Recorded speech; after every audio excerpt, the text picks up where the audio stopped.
Physics में जो बनेगा बच्चों ये है कि प्रकाश कौन सा तरंगदैर्घ्य है। कल आपसे ये पूछा जाएगा तो कहना प्रकाश अनुप्रस्थ तरंग है या चुंबक की तरंग है। दोनों याद रखना। प्रकाश बच्चों या तो अनुप्रस्थ तरंग है या तो चुंबक की तरंग है। प्रकाश की चाल सबसे अधिक कहाँ होती है बच्चों? प्रकाश सबसे अधिक गति करती है निर्वात में। कहाँ करती है? निर्वात में इसकी चाल होती है, कल याद रखना, 3 गुना 10⁸ मीटर प्रति सेकेंड। मेरे बच्चे अगर हम ऐसे देखें तो प्रकाश की चाल सबसे अधिक गैस में, उसके बाद बच्चों द्रव में, और उसके बाद होता है ठोस में, यानी कि सबसे कम होता है ठोस में। सबसे कम किस में होता है? सबसे कम ठोस में होता है। मेरे बच्चे प्रकाश हमेशा गमन करती है कैसी रेखा में? प्रकाश हमेशा सीधी रेखा में गमन करती है। प्रकाश की चाल विभिन्न माध्यमों में कैसी होती है? प्रकाश की चाल विभिन्न माध्यमों में क्या होती है? तो बच्चों विभिन्न माध्यमों में अलग अलग होती है। प्रकाश की चाल विभिन्न माध्यमों में अलग अलग होती है। माध्यम कितने प्रकार के होते हैं? कल पेपर में पूछा जाएगा। तो माध्यम 2 प्रकार के होते हैं, एक होता है विरल माध्यम, एक होता है विरल और एक होता है सघन। तो बच्चों विरल हम किसको कहेंगे? विरल हम उसको कहेंगे जहां प्रकाश की चाल अधिक होगी। जहां प्रकाश की चाल अधिक होगी उसको विरल बोलेंगे, जहां प्रकाश की चाल कम होगी उसे हम सघन बोलेंगे। मेरे बच्चे ध्यान रखिएगा, प्रकाश अगर किसी वस्तु से टकराकर वापस मुड़ जाता है तो हम इसे क्या कहते हैं? प्रकाश का किसी वस्तु से टकराकर वापस मुड़ना क्या कहलाता है?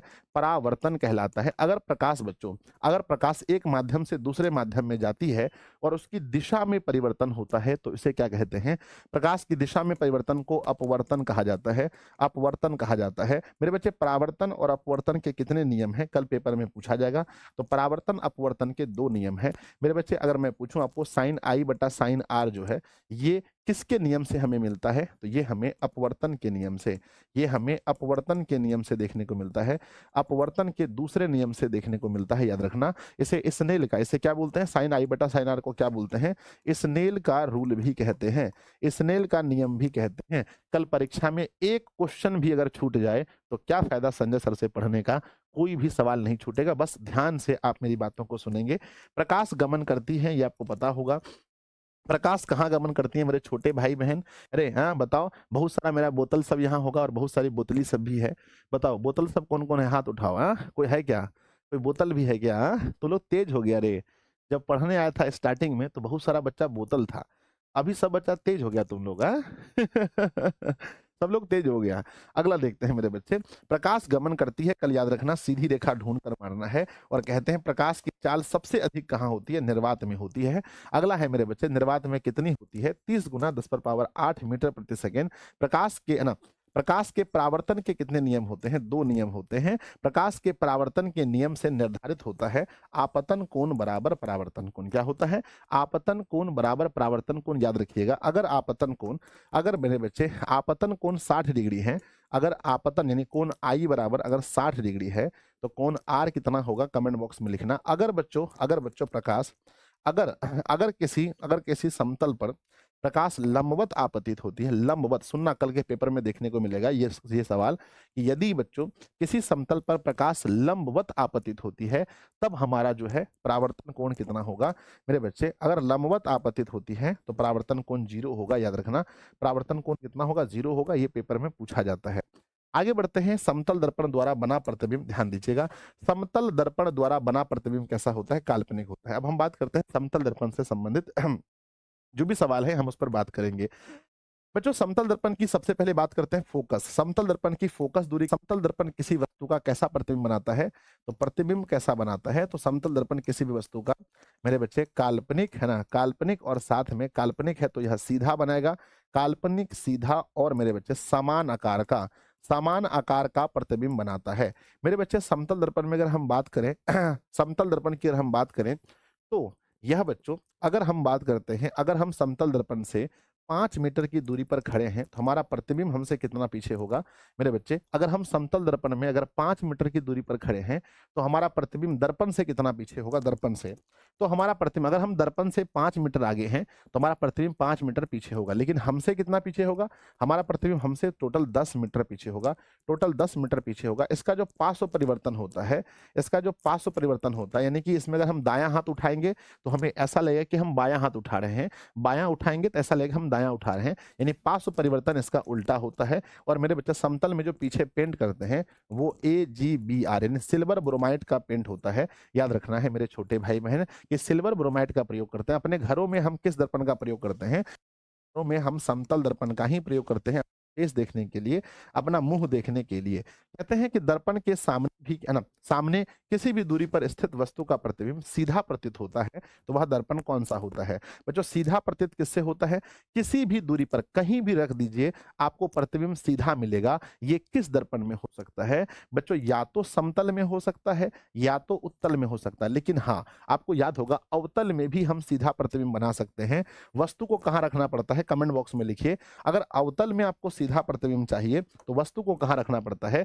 किसी बालक को तो पता होगा वस्तु को कहाँ रखते हैं। वस्तु को ये है ना, ये बच्चों हमारा ध्रुव है, ये फोकस है, तो हम कहते हैं ध्रुव और फोकस के बीच, है ना, क्या बोलते हैं? ध्रुव और फोकस के बीच। अगर इसके बीच में अगर हम वस्तु को रख दें, ध्रुव और फोकस के बीच वस्तु को रख दें, तो हमारा प्रतिबिंब यहाँ पर भी सीधा बन सकता है, यहाँ भी बन सकता है। अगर क्वेश्चन में ये पूछे कि निम्नलिखित में से कौन सा दर्पण किसी वस्तु का सीधा प्रतिबिंब बना सकता है, मेरे बच्चे कौन सा बना सकता है? बताओ कौन बना सकता है? जब चैलेंज करे, सकता बच्चों यानी कि चैलेंज, कौन बना सकता है? तब हम कहना है बच्चों तीनों, है ना। कौन है? तीनों बना सकता है। मेरे बच्चे कौन सा वह दर्पण है जो जो वास्तविक और काल्पनिक दोनों बना सकता है? वास्तविक काल्पनिक दोनों कौन बना सकता है? तो याद रखना अवतल ही एकमात्र वह दर्पण है जो वास्तविक और काल्पनिक दोनों बना सकता है। कौन सा वह दर्पण है जो वस्तु का छोटा, समान और बड़ा तीनों प्रकार का प्रतिबिंब बना सकता है, यानी कि छोटा, बड़ा, है ना बच्चों। तीनों प्रकार का प्रतिबिंब कौन बना सकता है? तीनों प्रकार का, है ना, तीनों प्रकार का, तीनों तीनों साइज का फोटो, तीनों साइज का इमेज कौन बना सकता है? तो तीनों साइज का इमेज भी अवतल ही बना सकता है। इस बात का विशेष तौर पर ध्यान रखेंगे मेरे बच्चे, ध्यान दीजिएगा, विशेष तौर पर ध्यान रखेंगे। एक बार चलिए इसको याद कीजिए, कल के एग्जाम में 1 नंबर पूछा जाएगा। यदि हम वस्तु को, यदि बच्चों यहाँ पर हमारा P होता है, यहाँ F होता है, यहाँ बच्चों C होता है और ये अनंत है। यदि हम वस्तु को फोकस पर, है ना, यदि हम वस्तु को, मेरे बच्चे ध्यान दीजिएगा, यदि हम वस्तु को P और F के बीच रखते हैं तो प्रतिबिंब कहाँ बनेगा? यदि वस्तु, यहाँ पर बच्चों हमारा वस्तु है, यहाँ वस्तु है और यहाँ प्रतिबिंब है। कल परीक्षा में 1 नंबर का सवाल पूछा जाएगा, याद रखना बच्चों। यदि हम वस्तु को बच्चों P और, है ना, P और F के बीच रखते हैं तो हमारा प्रतिबिंब कहाँ बनेगा? दर्पण के पीछे। कहाँ बनेगा?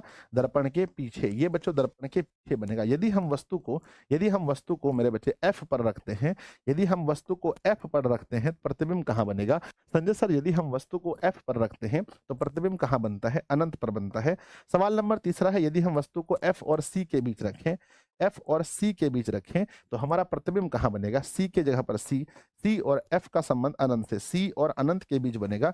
यदि हम वस्तु को C पर रखते हैं, यदि हम वस्तु को C पर रखते हैं तो हमारा प्रतिबिंब भी C पर बनता है। याद होगा आपको मेरे बच्चे, है ना, याद होगा आपको बहुत अच्छे से। यदि हम वस्तु को C और अनंत के बीच रखें, C और अनंत के बीच में, तो C का संबंध C से, अनंत का संबंध F से, तो हमारा प्रतिबिंब बनेगा कहाँ पर? फोकस और, है ना, C और F के बीच में। यदि हम वस्तु को अनंत पर रखें तो, यदि हम वस्तु को अनंत पर रखें तो प्रतिबिंब कहाँ बनेगा?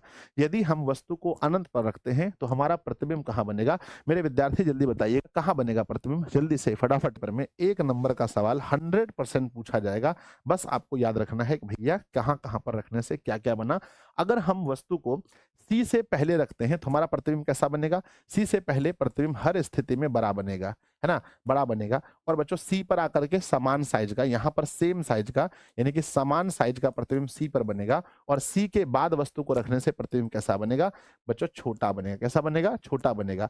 बच्चों P और F के बीच में जब एक हमारा प्रतिबिंब होगा तो यह सीधा होगा, सीधा होगा, बस एक ही स्थिति में सीधा होता है। और बाकी ये 5 स्थिति में प्रतिबिंब कैसा बनता है? बाकी 5 स्थिति में प्रतिबिंब कैसा बनता है? तो 5 स्थिति में हमारा जो प्रतिबिंब बनता है वो उल्टा बनता है। कैसा बनता है? उल्टा बनता है। तो मेरे बच्चे, अगर आपने अवतल दर्पण में प्रतिबिंब के चीजों को समझ लिया कि कहाँ रखने से प्रतिबिंब कैसा बनेगा, तो मेरे बच्चों याद रखना, इसे कहते हैं कॉन्सेप्ट। क्या बोलते हैं? कमेंट बॉक्स में लिखो। इसे कहते हैं कॉन्सेप्ट, और कॉन्सेप्ट में होता है पावर। कॉन्सेप्ट में क्या होता है मेरे बच्चे, बताना। कॉन्सेप्ट में पावर होता है और यहीं से क्वेश्चन बनेगा। अब जो बच्चे सोचेंगे नहीं मैं सीधा क्वेश्चन रट के जाऊंगा, मैंने क्वेश्चन को देखा है, सारा क्वेश्चन जो है कॉन्सेप्ट बेस पे पूछा जाता है। रटने से आप क्वेश्चन नहीं बना पाएंगे, ये यकीन रखिए मेरे बच्चों।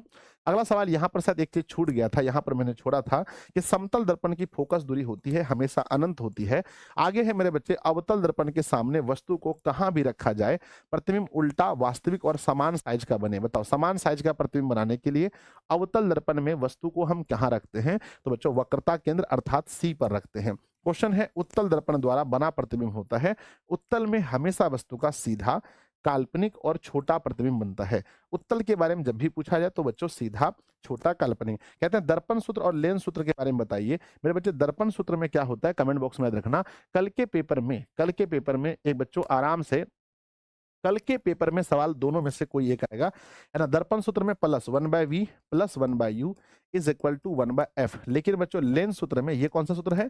ये मिरर फार्मूला है। और बच्चों लेंस का जो फार्मूला है 1/v minus 1/u is equal to 1/f। इसको उल्टा सीधा कैसे पूछ सकता है? इसको ऐसे ही पूछता है 1/f बराबर 1/v माइनस 1/u। समझ गए ना? तो ये बच्चों उल्टा सीधा कुछ भी रहे, कल यहाँ से एक नंबर आपको लाना है। हो जाएगा तो प्यारा सा दिल भेजिए कि गुरुजी आप टेंशन मत लीजिए, एक नंबर तो यहाँ से पक्का हम कल लेकर आ जाएंगे। एक नंबर यहाँ से नोट कीजिएगा, कल के पेपर में पूछा जाएगा। आगे बढ़ते हैं मेरे बच्चे। सवाल पूछा गया है कि दाढ़ी बनाने के लिए कौन सा दर्पण प्रयोग करते हैं? तो दाढ़ी बनाने के लिए अवतल का प्रयोग करते हैं। यहीं से हम लोग बात करेंगे बच्चों प्रयोग के विषय में। प्रयोग में से एक नंबर आपके पेपर में कल पक्का आएगा। पहले बात करते हैं अवतल। तो अवतल का प्रयोग कहाँ कहाँ करते हैं, फिर बात करते हैं बच्चों उत्तल। उत्तल का प्रयोग कहाँ कहाँ करते हैं? तो आप मुझे बताइए कि अवतल का प्रयोग कहाँ कहाँ करते हैं। पेपर में बच्चों कल सवाल 100% पूछा जाएगा। तो सबसे पहले बच्चों कहते हैं टॉर्च में, है ना। टॉर्च में हम प्रयोग करते हैं अवतल का। दूसरा बच्चों हेडलाइट, है ना, हेडलाइट, है ना, हेडलाइट्स में प्रयोग करते हैं बच्चों अवतल का।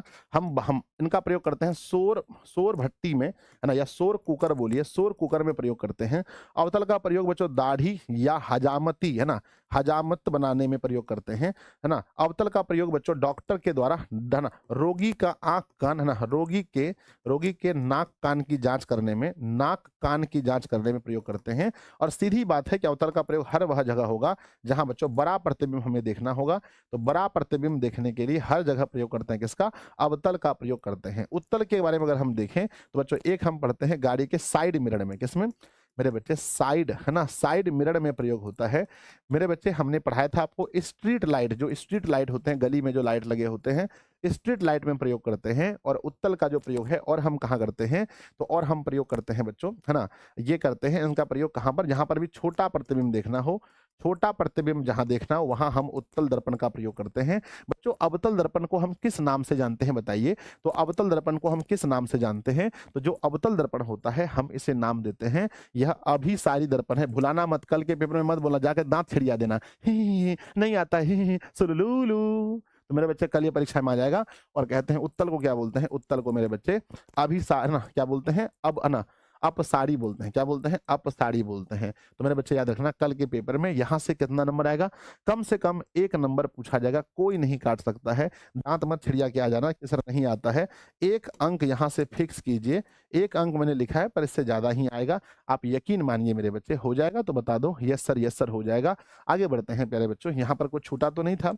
कुछ छूटा था तो कवर कर देते हैं कि ये बच्चों लेंस में माइनस हो जाता है। ये अभी जस्ट कहा मैंने। किसी कार के अग्रदीप में जो होता है अग्रदीप, है ना, किसी कार के अग्रदीप में, अग्रदीप को हेडलाइट बोलते हैं।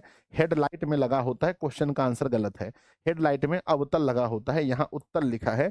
हेडलाइट में अवतल का प्रयोग किया जाता है मेरे बालक। कहते हैं गाड़ी के साइड मिरर के रूप में किसका प्रयोग करते हैं? साइड मिरर, जहां से बच्चों हमें बड़ा बड़ा देखना होता है, छोटे से जगह में बड़ा बड़ा देखना होता है।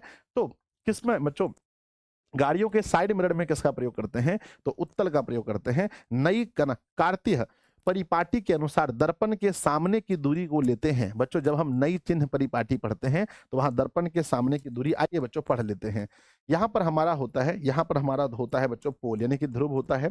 यहाँ से सामने की दूरी नेगेटिव होती है बच्चों, पीछे की दूरी होगी ना पॉजिटिव, है ना। कहते हैं कि ऊपर की दूरी क्या होती है? ऊपर की दूरी पॉजिटिव होती है और नीचे की दूरी, है ना, नेगेटिव होती है। अब इस चार में से कोई भी बात आपसे पूछा जा सकता है, आपके एग्जाम में कोई भी बात पूछा जा सकता है, कोई भी बात पूछा जा सकता है। तो क्वेश्चन आपसे क्या पूछा है? क्वेश्चन है नई कार्तीय परिपाटी के अनुसार दर्पण के सामने की दूरी। तो जो सामने की दूरी होती है वो हमेशा ऋणात्मक होती है।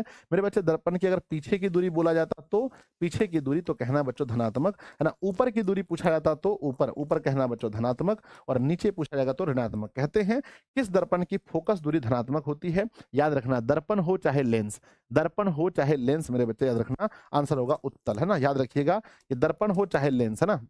अगर बच्चों हम धनात्मक फोकस दूरी की बात हो रही है, यहाँ पर फोकस दूरी की बात हो रही है, और यहीं से मेरे बच्चे चाहे दर्पण हो या, है ना, अवतल की बात करते हैं, सॉरी पहले उत्तल की बात करते हैं। उत्तल दर्पण या उत्तल लेंस, इसकी फोकस दूरी कैसी होगी बताओ? उत्तल दर्पण या उत्तल लेंस, फोकस दूरी बताइए क्या होगा? और अवतल दर्पण, ध्यान दीजिएगा, अवतल दर्पण या अवतल लेंस, बताइए क्या होगा आंसर? इनकी फोकस दूरी क्या होगी? तो मेरे बच्चे उत्तल में होगा धनात्मक और यहाँ होगा ऋणात्मक, याद रखना बच्चों, है ना, याद रखना। और यहीं पर समतल भी पढ़ लीजिए, समतल की फोकस दूरी हमेशा अनंत होती है। क्या होती है? अनंत होती है, ये मैंने बताया है बच्चों, अनंत होती है। आगे बढ़ते हैं, नेक्स्ट हमें पढ़ना है कि बच्चों यदि किसी वस्तु के यदि किसी वस्तु के आवर्धन ऋणात्मक है, यानी m बच्चों नेगेटिव आ रहा है, तो उसका प्रतिबिंब की प्रकृति कैसी होगी? यहां से भी एक क्वेश्चन आपसे पूछा जाएगा। यदि बच्चों हमारा आवर्धन नेगेटिव है ना, ऋणात्मक है, इसका मतलब है वस्तु का प्रतिबिंब कैसा होगा? मेरे बच्चे प्रतिबिंब क्या होगा? वास्तविक और उल्टा। क्या होगा?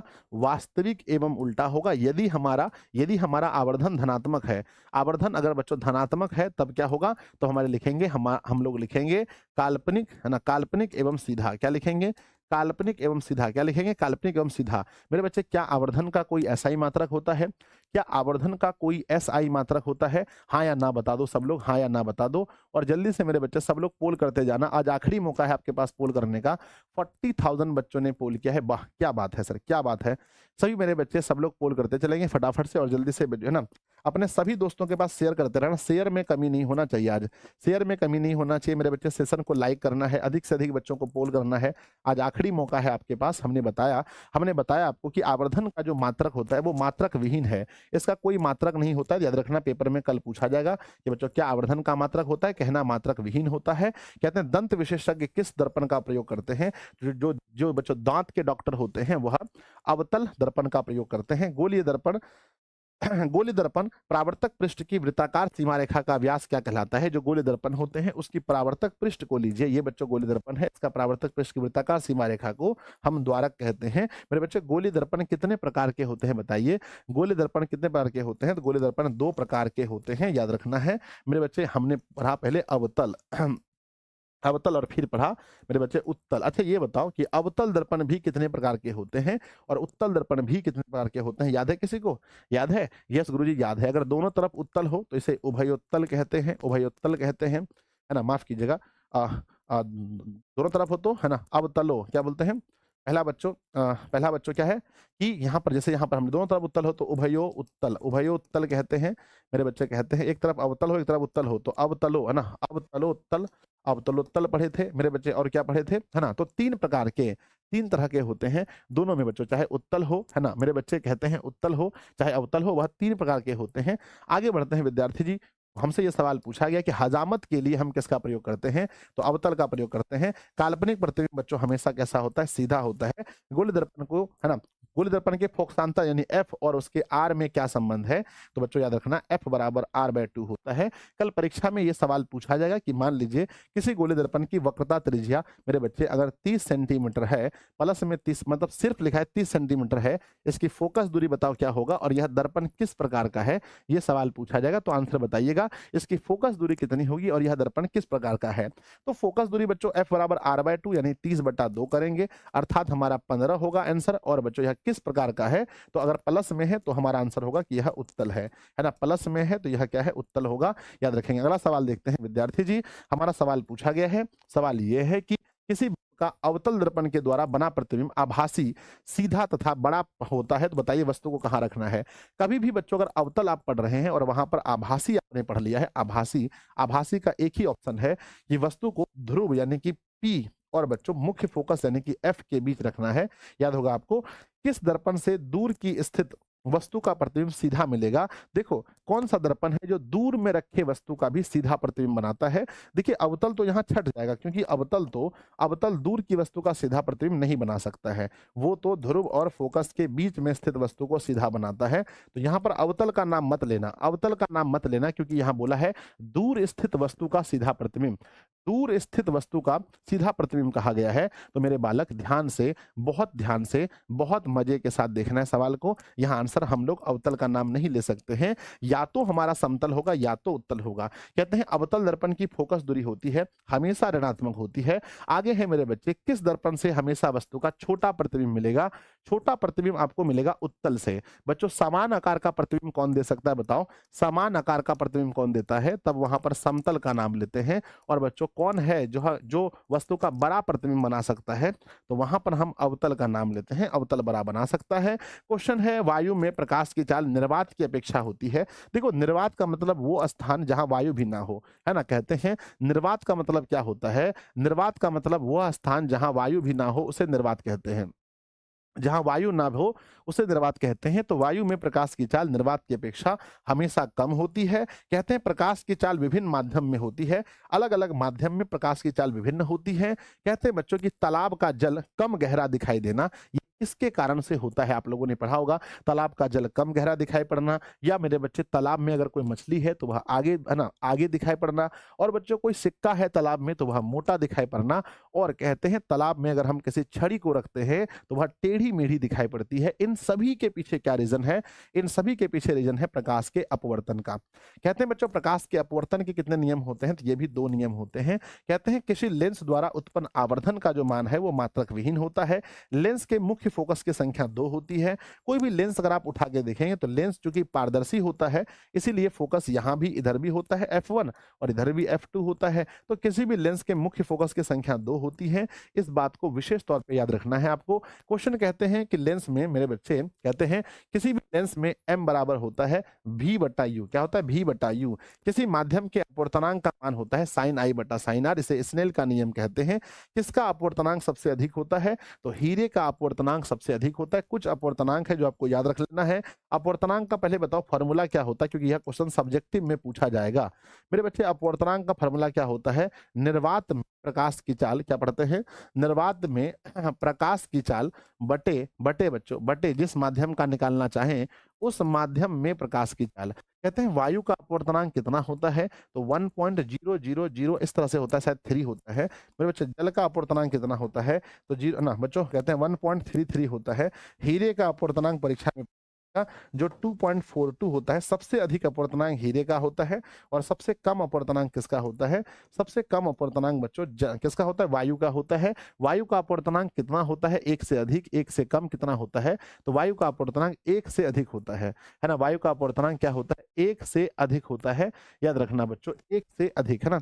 वायु का अपवर्तनांक कितना होता है? 1 से अधिक। याद रखना 1 नहीं होता है, 1 से थोड़ा अधिक होता है, थोड़ा अधिक होता है, याद रखिएगा। कहते हैं मेरे विद्यार्थी जी 1 से थोड़ा अधिक होता है।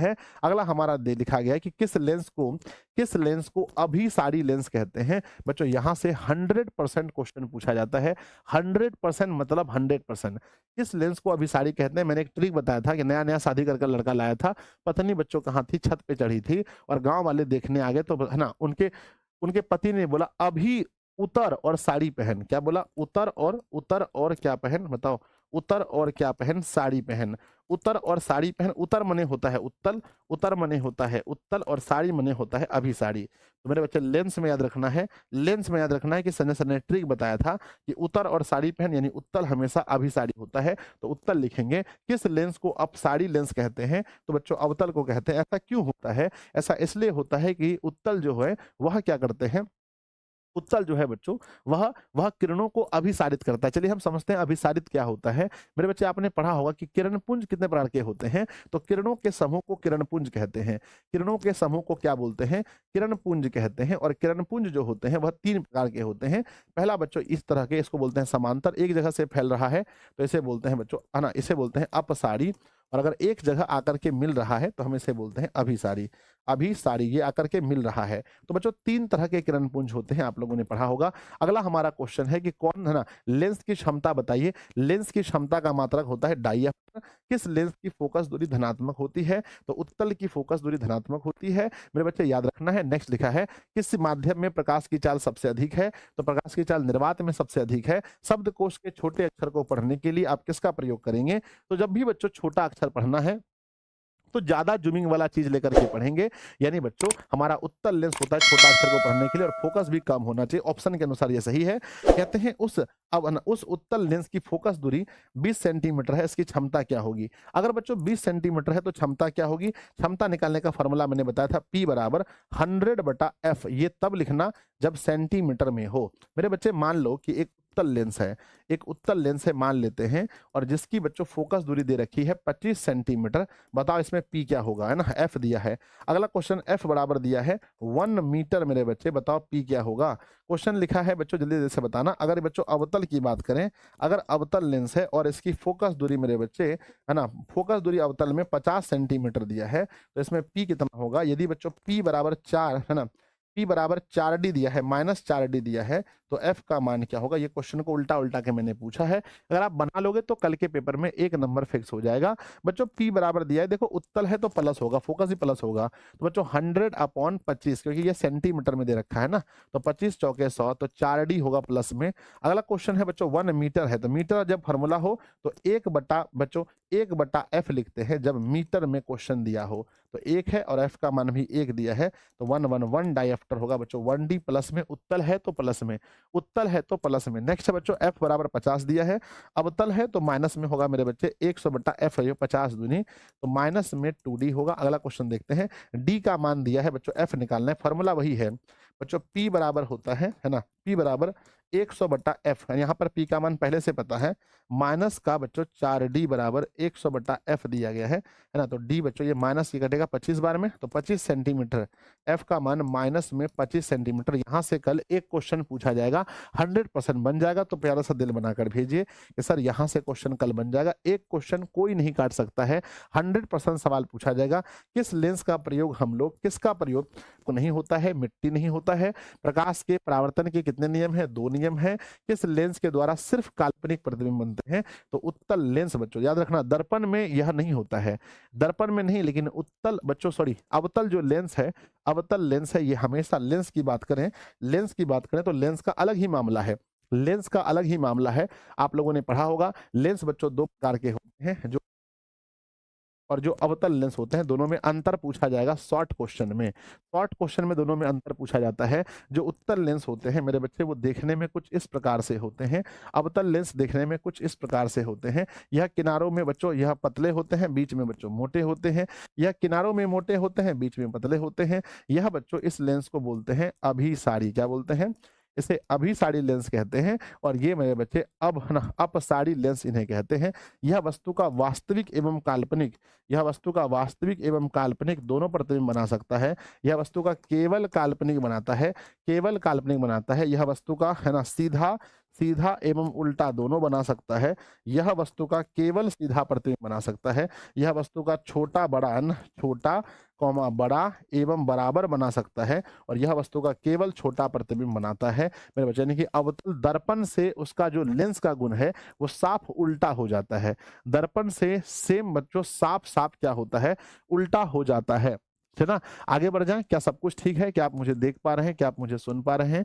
देखिए बच्चों, हम यही कहेंगे, लास्ट क्लास है, जितना पढ़ा रहे हैं ईमानदारी से जितना पढ़ा रहे हैं चुपचाप पढ़ लीजिए, आपका भला हो जाएगा। अगर आप सोचिएगा नहीं हम अपने मन से हम दिमाग लगाएंगे, अपने मन से कुछ भी कमेंट करेंगे, तो देखिए फिर दिक्कत हो जाएगा। ठीक है ना। साउंड में क्या दिक्कत है? मैं सब दिन पढ़ाता हूँ, साउंड अच्छा रहता है। देखिए मेरे क्लास में बकवास तो बिल्कुल नहीं कीजिए। अगर कोई बच्चा झूठ बोल रहा है तो मुझे दुख होगा, है ना। चलो आगे बढ़ जाएं। ठीक है, मेरे विद्यार्थी जी कहते हैं 1 एंगस्ट्रॉम बराबर क्या होता है? 1 एंगस्ट्रॉम का मान होता है 10⁻10 मीटर। कहते हैं एक उत्तल लेंस जो होता है वह किनारों की अपेक्षा बीच में मोटा होता है।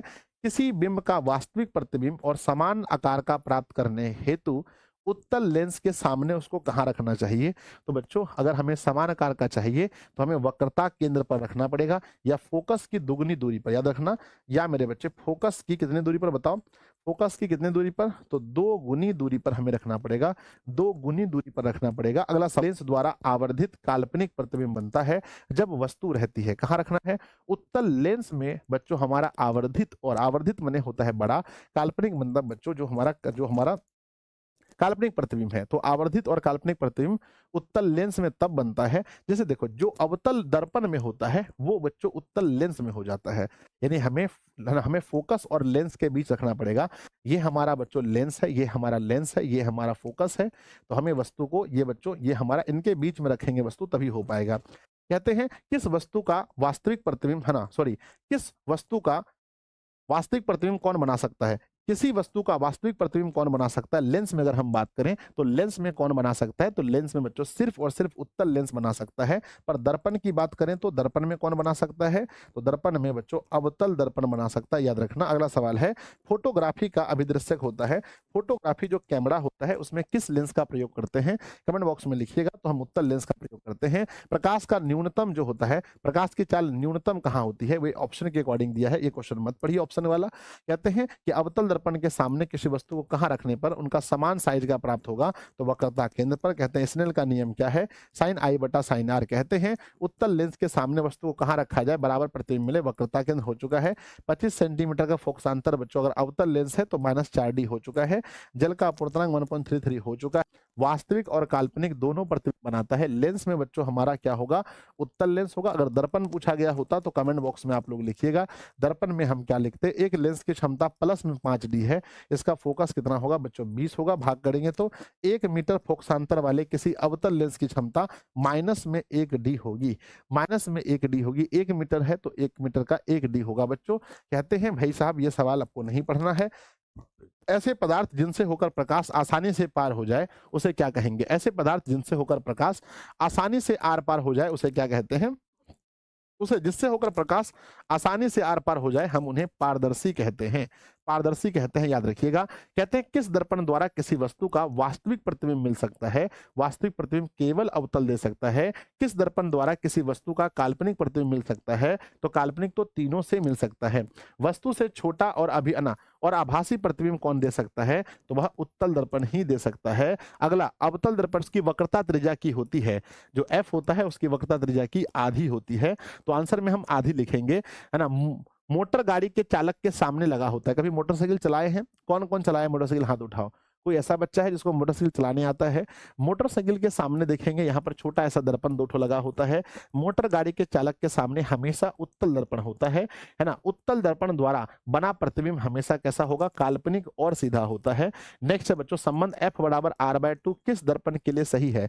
कल परीक्षा में ये सवाल बच्चों पूछा जाएगा। 1 नंबर यहाँ नोट कर लीजिए कि F बराबर R/2 किसके लिए सही है? तो मिला लीजिएगा, अवतल और उत्तल दोनों सही मारिएगा। अगला है कि जब प्रकाश की किरण एक माध्यम से दूसरे माध्यम में जाती है तो वह अपने पूर्व पथ से विचलित हो जाती है, इसे क्या कहते हैं? आपने देखा, विरल कर लेते हैं।